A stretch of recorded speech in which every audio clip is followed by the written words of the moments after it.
The Objective News Network, terrorist attacks in the U.S. Homeland? Last Sunday, senior Hamas official Ali Baraka was interviewed on Russia Today TV, calling for a day of global jihad in a show of solidarity with Hamas and the Palestinian people. This was one day after Hamas unleashed a missile attack that killed 600 people at a music festival in Tel Aviv. Meanwhile, reporters on the ground in both Israel and Gaza have reported absolutely senseless barbarism by Hamas militants against the Israelis. Things like the beheadings of Israeli defense forces, the murder and decapitation of 40 Israeli infants, and indiscriminate shootings and burning alive of innocent civilians. Clearly, Hamas and their supporters, including Iran, Syria, Hezbollah, Lebanon, and Russia, are reflecting their complete absence of any sense of moral disgust or shame for what Hamas is doing to innocent civilians. A true abomination, if ever there was one. But as September 11th has taught us, what is happening overseas can affect us right here at home, too. So let's ask ourselves the question: how likely is a terrorist attack against America and the homeland as the result of the Mideast war? To answer this question, we need to ask ourselves how safe we really are. First, on the topic of state-sponsored international terrorism here at home and the level of risk. All of us know that you are only as strong as you are perceived by nations that sponsor terrorism, like Iran, Syria, Lebanon, Russia, North Korea, and yes, China. So let's start off with global perceptions. The U.S. has just paid $6 billion to Iran in a hostage ransom for the release of Americans that were kidnapped by the Iranians in the first place. Americans are still sitting in Russian jails on trumped up charges. The Chinese weather balloon that was allowed to cross the entire United States before it was finally shot down.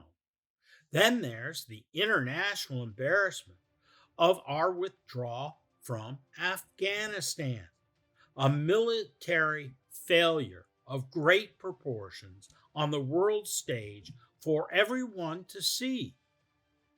How about America's internal political chaos at home and feuds among politicians and our on again, off again support for Ukraine's fight for freedom from another butcher, Vladimir Putin, and exploding national debt to go along with the depletion of our own weapons arsenals on two fronts, in Ukraine and now likely Israel.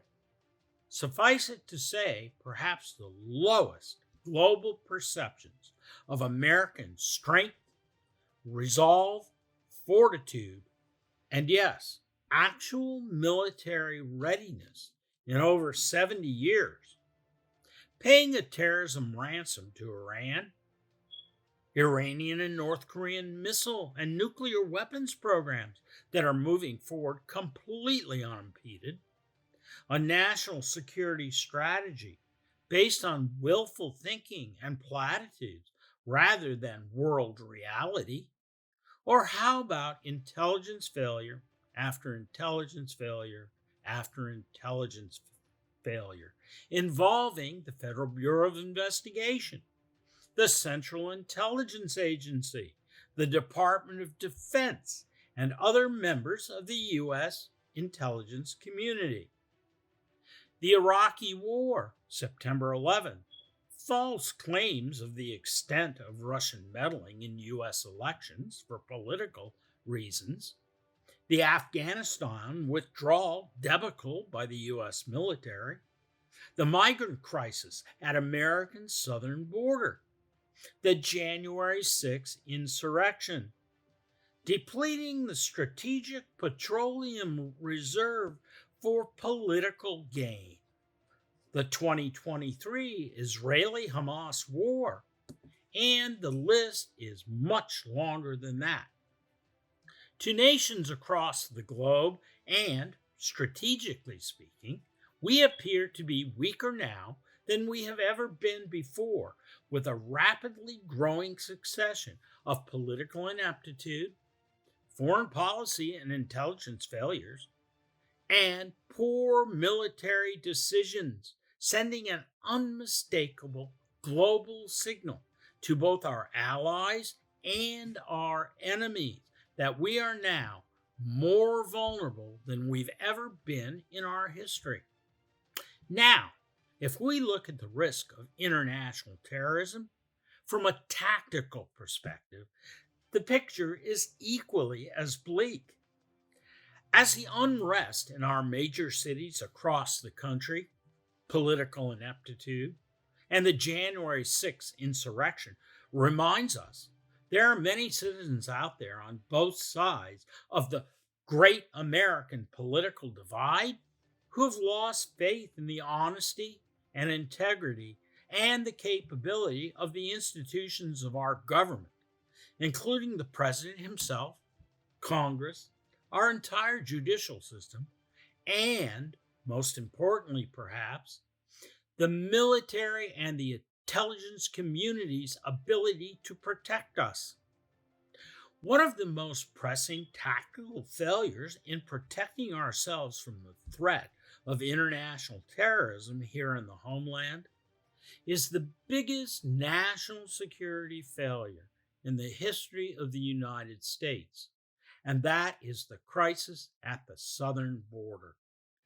A national security failure that exponentially increases the risk of foreign intelligence and terrorist infiltration by countries that sponsor international terrorism, including Iran, Libya, North Korea, Lebanon, Russia, and China, who all cooperate with terrorist groups like Hamas, Hezbollah, ISIS, Al-Shabaab, Taliban Ansar al-Sharia, Ansar Ba'at al-Maqdis, Al-Qaeda Corps, Al-Qaeda in the Arabian Peninsula, Abu Saif Group, Afghan Taliban, Al-Nusra Front, and many others, including terrorist groups from across South America.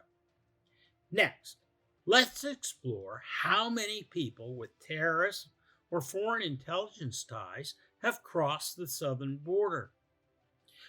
To understand this complex issue, you need to understand that there are two categories of people crossing the border into the United States at the southern border. People who go through screening, and then those that avoid it. The data the government gives us deals only with those that enter legally. Government officials broadly report, as you would expect, that very few terrorists or spies have been actually caught crossing the border. But the number that illegally cross the border, with or without detection, who have not been screened, is a huge number that can only be estimated at tens of thousands of people, perhaps every month.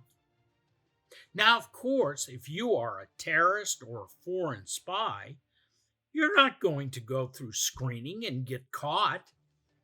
The situation at the southern border has created the highest terrorist threat ever faced by the United States in all of its history.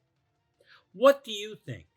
Will the U.S. see another 9/11 scale terrorist event as a result of the Hamas-Israeli war? It is what it is. This is John Nasha reporting for the Objective News Network. Please tell your family, friends, colleagues, and followers about us. Please subscribe. We look forward to seeing you the next time. Thank you.